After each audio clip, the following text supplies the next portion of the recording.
Garages, for your car, or extra storage space for all that junk you've collected and that you just can't let go of.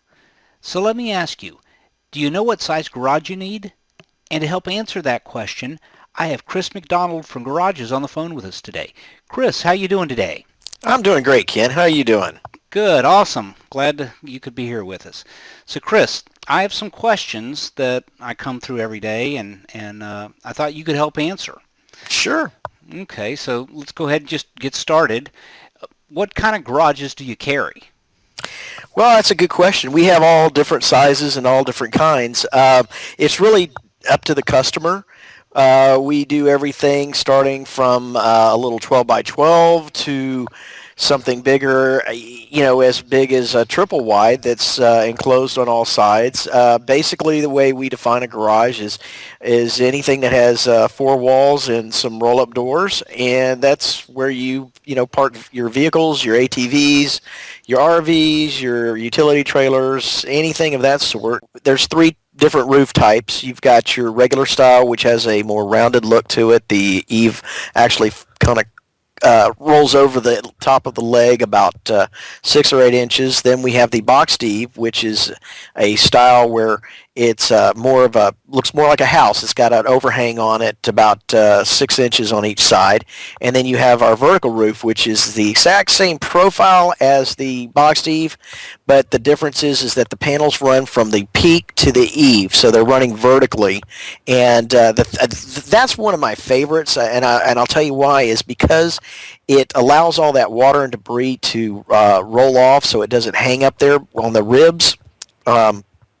And the other thing that I like about it is that it has additional strength to it because it's got 4 hip channels, primarily to allow somebody to be able to screw those panels into gives it something to hold on to, but it also strengthens the structure. So what sizes do you carry?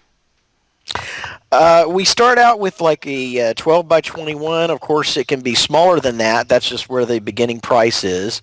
And then it works up from there. You go to a triple wide carport garage or even bigger than that. Just really, it's all up to the customer. How long have you been providing garages for the area? We've been around since 2003.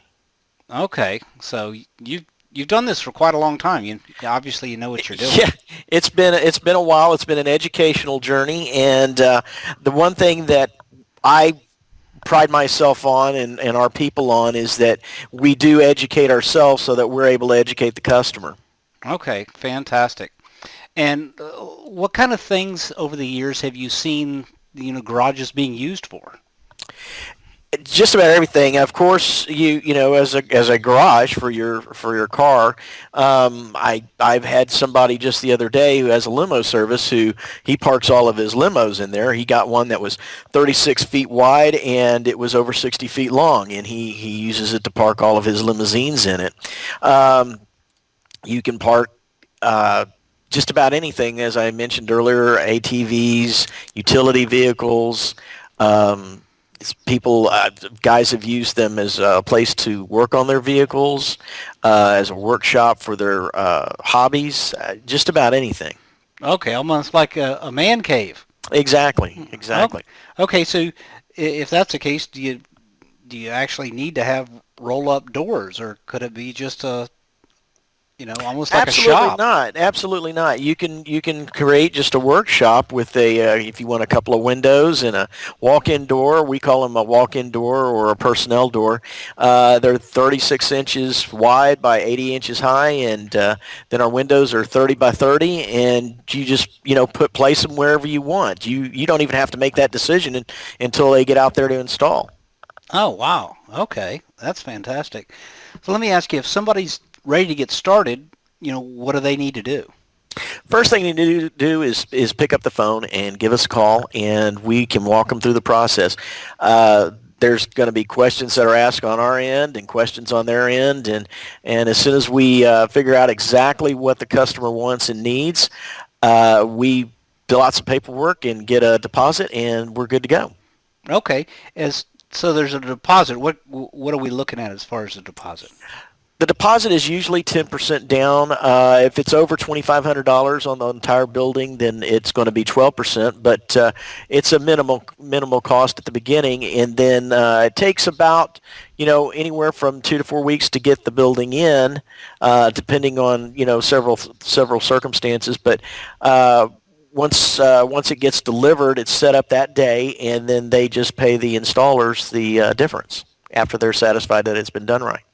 Oh, okay. So what I heard you say is anywhere from 2 to 4 weeks from when they place the order, Mm-hmm. they'll have it installed. Basically, is what you're saying?